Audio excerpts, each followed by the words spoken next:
चला तर मग एका जबरदस्त प्रवासाला सुरुवात करूया। हा प्रवास सुरू होतो थेट हिमालयाच्या उंच शिखरांवरून आणि संपतो अथांग समुद्रात।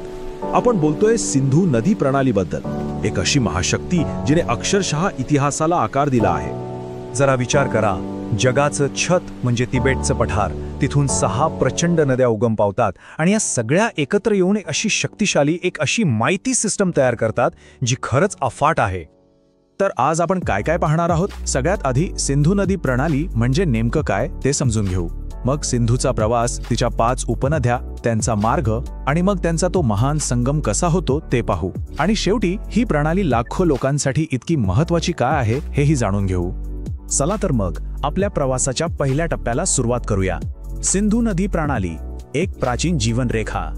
बरं, मग आता वळूया या संपूर्ण प्रणालीच्या कणाकडे। हो, ती म्हणजे सिंधू नदी, जिच्या नावानंच या संपूर्ण सिस्टीमला ओळखलं जातं। या महाकाय नदीचा प्रवास सुरू होतो कुठून?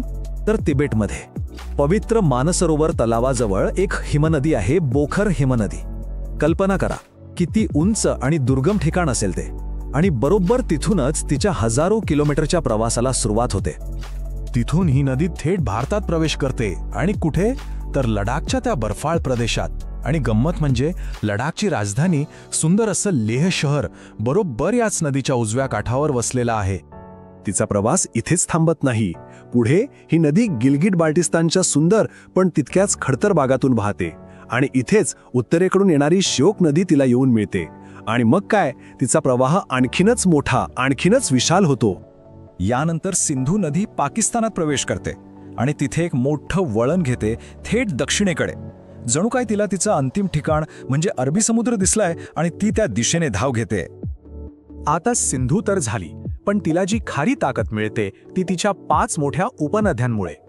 चला आता या 5 मोठ्या शाखांबद्दल जाणून घेऊया। याच आहेत त्या 5 नद्या ज्यांच्यामुळे त्या प्रदेशाला नाव मिळालं पंजाब, म्हणजेच 5 नद्यांची भूमी। झेलम, चेनाब, रावी, बियास आणि सतलज।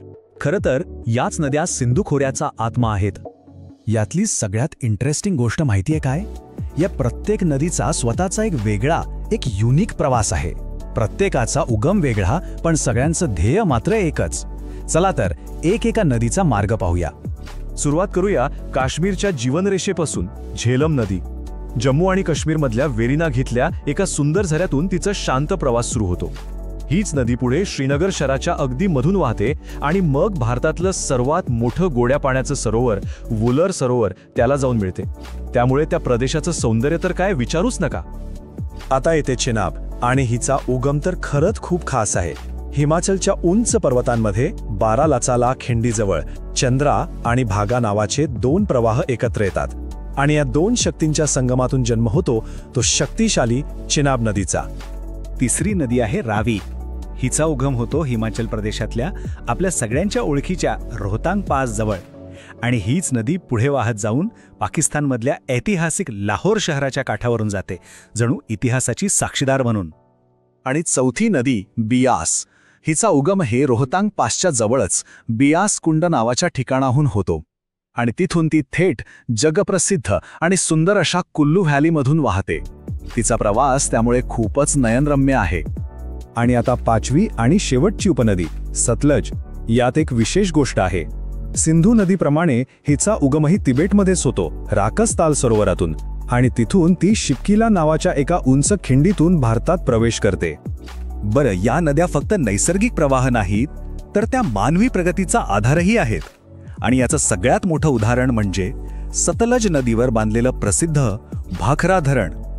या धरणामुळे जो प्रचंड मोठा गोविंद सागर जलाशय तयार झालाय, तो याच गोष्टीचं प्रतीक आहे।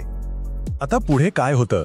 पंजाबमध्ये हरिके नावाच्या ठिकाणी बियास नदी आपला प्रवास संपवून सतलज नदीत विलीन होते, आणि बरोबर याच संगमावर बांधला आहे हरिके बॅरेज। आणि हा बॅरेज एका मोठ्या इंजिनिअरिंग चमत्काराची सुरुवात आहे। तो चमत्कार काय? तर याच हरिके बॅरेजमधून निघतो भारतातला सगळ्यात लांब कालवा इंदिरा गांधी कनाल। त्याची लांबी किती आहे माहितीये? तब्बल 649 किलोमीटर। विचार करा, हा एक कालवा राजस्थानच्या वाळवंटात हिरवळ फुलवतो। ठीक आहे, सगळ्या नद्यांचं स्वतंत्र प्रवास तर आपण पाहिले, पण मग या सगळ्या शक्तिशाली नद्या शेवटी एकत्र कशा येतात? आता येतोय या संपूर्ण प्रणालीचा सर्वात भव्य, सर्वात महत्वाचा क्षण, महान संगम. ही प्रक्रिया खूपच छान आहे. बघा, सगळ्यात आधी झेलम आणि रावी या दोन्ही नद्या चिनाबला जाऊन मिळतात. मग बियासचं पाणी घेऊन आलेली सतलज नदी सुद्धा चिनाबमध्येच विलीन होते. म्हणजे कसं, चिनाब एका मोठ्या भावासारखी या सगळ्या नद्यांना आपल्यात सामावून घेते. आणि मग या पाचही नद्यांचा हा प्रचंड मोठा एकत्रित प्रवाह पाकिस्तानमधल्या मिठनकोटजवळ थेट मुख्य सिंधू नदीला जाऊन मिळतो. तर हा होता या सर्व नद्यांचा प्रवास. चला आता या सगळ्याचा एक सारांश घेऊया आणि हे समजून घेऊया की ही नदी प्रणाली लाखो लोकांसाठी एक जीवनरेखा का आहे. तर हा होता त्या 6 नद्यांचा प्रवास. या तक्त्याकडे एकदा पाहिलं की सगळं चित्र स्पष्ट होतं. सिंधू बोखर हिमनदीतून, झेलम वेरीनागामधून, चिनाब बारालाचाला खिंडीतल्या 2 प्रवाहांतून, रावी आणि बियास रोहतांग पास जवळून आणि सतलज पुन्हा तिबेटमधल्या राकसताल सरोवरातून. किती वेगवेगळे उगम आहेत ना, पण सगळ्यांचं ध्येय एकच. ही नदी प्रणाली फक्त पाण्याचा स्रोत नाहीये, तर ती 2 देशांमधली संस्कृती, इतिहास आणि प्रत्यक्ष जीवनाचा प्रवाह आहे. आणि म्हणूनच पृथ्वीवरची एक सगळ्यात महत्त्वाची शेअर्ड वॉटर सिस्टम म्हणून तिचं भविष्य काय असेल, हा प्रश्न खरंच खूप मोठा आहे आणि आपल्याला विचार करायला लावणार